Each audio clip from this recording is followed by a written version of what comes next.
అల్లు అర్జున్ గారు నిన్న ముఖ్యమంత్రి గారు అసెంబ్లీలో ప్రస్తావించిన తర్వాత మీరు ప్రెస్ మీట్ పెడతారనంటే పశ్చాత్తాపంతో ప్రెస్ మీట్ పెడుతున్నారని చెప్పి నేను అనుకున్నా.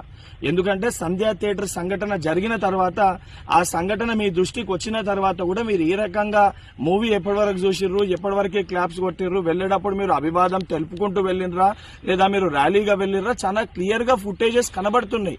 మీరు అవన్నిటినీ పక్కన పెట్టి ఏదో జరగలేదు, నా దృష్టికి రాలేదని చెప్పి మీరు మాట్లాడుతున్నారు. సరే, మరుసటి రోజు మీ ఇంటి దగ్గర కూడా మీరు ఇన్సిడెంట్ జరిగిన తర్వాత కూడా పటాకీలు కాల్చుకున్నారు. సరే, ఆ విషయాలన్నింటినీ కూడా మేము ప్రస్తావిస్తలేము అని మీరు మాట్లాడుతూ ఏమని అంటారు, తెలుగుని సత్తా చాటుతున్నాం అని మాట్లాడుతున్నారు. తెలుగుని సత్తా చాటేది ఉంటే మన వలన తెలుసో తెలియకనో ఏదైతే సంబంధించి సంఘటనలో మనుషుల ప్రాణాలు పోయే విధంగా అసొంటి ఒక చర్యలు జరిగినప్పుడు దాన్ని ఏదైతే సంబంధించి సానుభూతితోటి స్పందించి ప్రెస్ మీట్ నిర్వహించి ఆ కుటుంబానికి అండదండగా నిలిచే ప్రయత్నం చేయాలి తప్ప నిన్న ముఖ్యమంత్రి గారు ఏదైతే ఈ ప్రజాప్రభుత్వము ప్రజలకు అండదండగా ఉంటది, ఎవరు తప్పు చేసినా కూడా ఊరుకోము, శిక్షిస్తామని చెప్పి ముఖ్యమంత్రి గారు వారి స్థాయిలో తెలంగాణ ప్రజానికానికి ఒక ధైర్యం, ఒక భరోసా కల్పిస్తుంటే దాని తర్వాత మీరు ఈ రకంగా ప్రెస్ మీట్ పెట్టడం అనేది ఇది సరికాదు.